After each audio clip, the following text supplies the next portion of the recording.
Hi friends, welcome back to the channel. If you are new here, my name is Yvonne and you are on Ginger Chick Rehab, where I love to take pre-loved found items and make them over for you. Here in Michigan, we are in the season where we can start bringing our stuff that we decorate our outside with back out. So it is time to get some of my stash that are outside items that need to be made over, and this beautiful sun is one of them. It is a big guy. Though it is a new purchase good, meaning that it probably came like from Hobby Lobby or something like that. It is a beautiful sun, but with a kind of a fake patina. So I'm just going to spend the time to get it washed up. It's been sitting in my shop for a little while now, so it's just accumulated some dust. So just some Dawn dish soap and some hot water to get it cleaned up.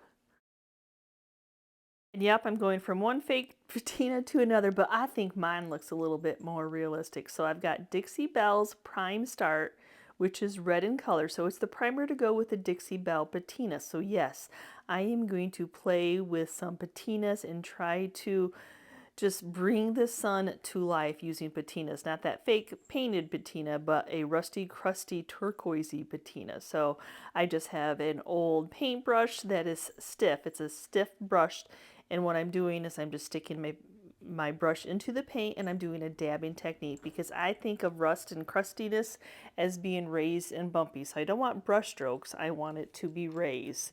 So I'm just doing a pouncing motion, just a little bit of paint on there. It doesn't take much to get the patina to work. You don't need to have an overabundance of paint. Just a little bit will do it, and just enough to cover.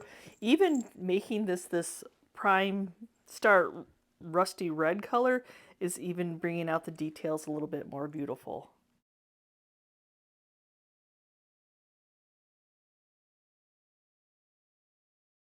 It's the perfect time of the season right now in my area to evaluate your outdoor stuff that you might have taken down, that or you left up, that is sun faded, that's a little bit worse for wear. And these patinas are a wonderful product to revamp them, to make them look new again. So I'm hoping to get these videos out early enough so people can get inspiration. To do my next patina paint, I need my Prime Start to be dry. So I'm going in with my heat gun on a low setting, just helping it dry a little bit faster. Now I don't want to get my heat gun too close to the metal. I'm not removing paint, I'm just trying to dry the paint. So now we're going to do that same motion all over again. All I did was rinse my brush out just slightly, make sure that it was pretty much clean. It still might have some of the Prime Start on it, but that's okay. So now I'm just going in with the Dixie Belle's patina in the iron paint. I'm a rusty crusty girl. I like that reddish brown hue of rust, and we can play with the patina sprays to change the color. So same thing, dabbing motion, large brush definitely when it comes to this type of item that's so large in size is a good idea. If you can. If not, I used to do it with just a little bitty stencil brush from the Dollar Tree store, and whew, that would take forever.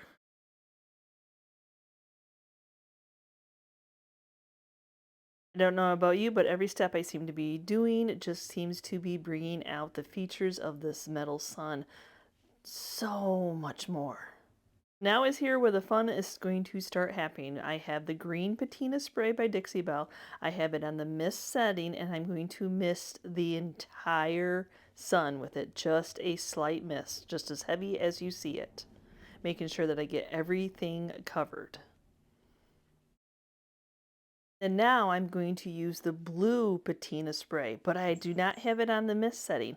I have it on the squirt setting.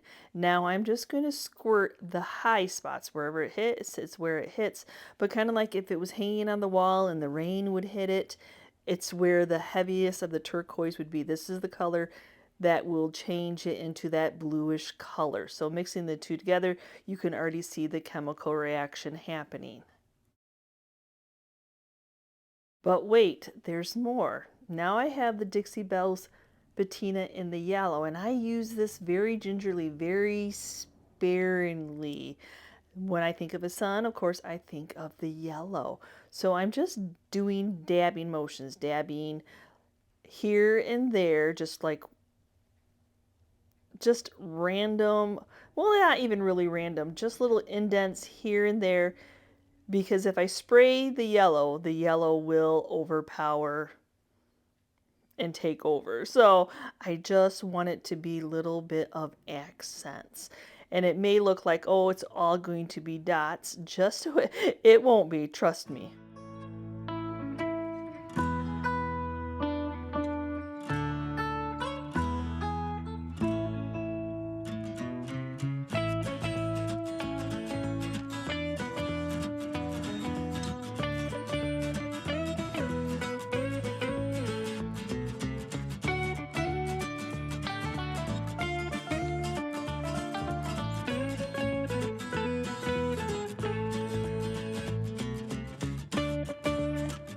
Oh, be still my heart. So you can see where the chemical reaction happened between the blue and then the rust, and then where I put the yellow, because I'd already put the blue and the green patina down, it just made this gorgeous patina. So now I'm sealing it in with a couple coats to protect it from the weather, if somebody wants to put this outside, with Weather Defense Metal Spray.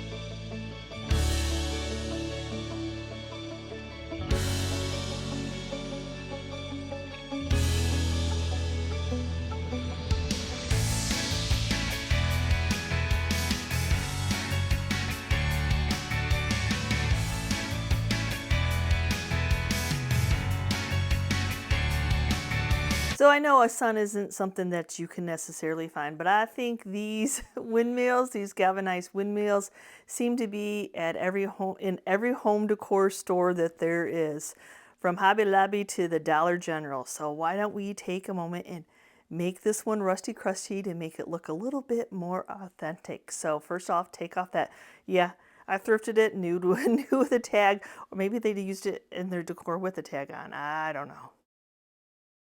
So now I'm just taking some Dawn dish soap and some hot water, and I'm wiping this down. It has some type of a residue on it. Could be just that from it laying around in my stash, or it could have been something from previous, who knows. So I just want to get it cleaned off. And after it's cleaned off and I let it dry, I'm going to go in with some 150 sandpaper, and I'm going to scuff sand this. This has a very super shiny surface, and I need my patina paint to be able to grab onto something. So 150 seems to be working to get through that very strong top coat.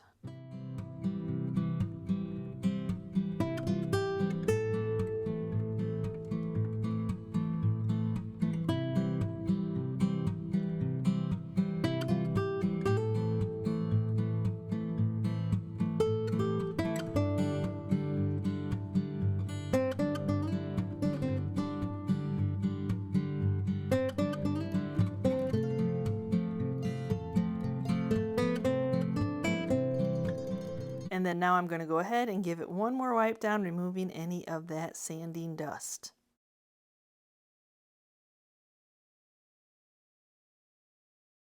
Now for this one, I want to share with you the difference between putting the prime start on and then putting just the iron paint on. Now I've had good luck with adhesion. I haven't had any reason to have to use the prime start, only for me anyway, it's a color thing. It really brings out that reddish hue color. So this one I'm just going to share with you how I get that brownish color. So eliminating the prime start, which is probably not recommended, but you know, we're crafters, we just kind of make it up as we go, don't we? Some of us anyway. And you can see that I'm just doing that same dabbing technique. I try not to get any brush strokes. I'm always kind of looking to see if it kind of scooted across or if I have that dabbing technique down so that my patina looks pretty authentic by it being raised and bumpy.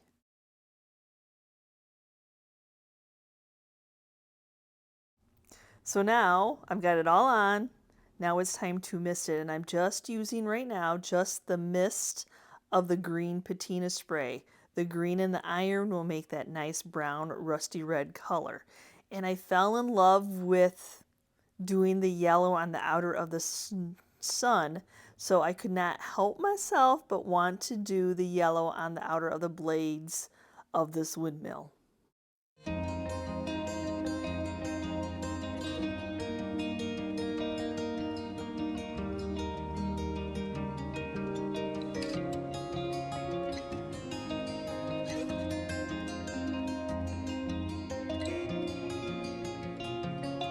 Well, hello, gorgeous. Is that not authentic looking? Oh my gosh, it is gorgeous. Y'all can see my obsession with doing the Dixie Belle patina. So I'm going to go ahead and get this side sealed in using the Weather Defense metal spray, but then I need to flip it over because I want to be able to do both sides so it really looks realistic. No, I did not do that to the sun, of course, but I am going to do it to this windmill piece.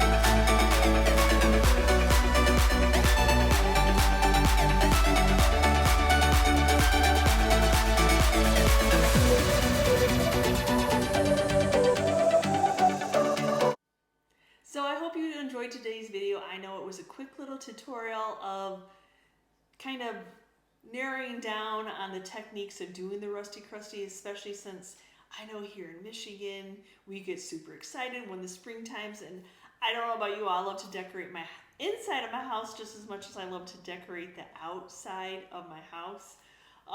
Yeah, my garden areas and all that. So give me a quick comment down below. Do you have any of these items laying around, or do you have some that are kind of sun faded?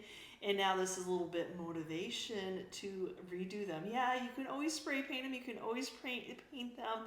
But for me, Rusty Crusty has always had my heart. So thanks for watching today's video, and let me know down in the comments below if I have inspired you in any way to look at Rusty Crusty in a new way. So thanks again for watching. And as always, if you're part of our YouTube family, thank you so much. And if you're new and you're checking out this channel for the first time because Rusty Crusty kind of interests you, give me a quick comment down below. And if you like the content, then smash that subscription button along with the notification bell so you know we've uploaded a new video. And I'll see you next time, guys, and you can see what I'm up to. Bye!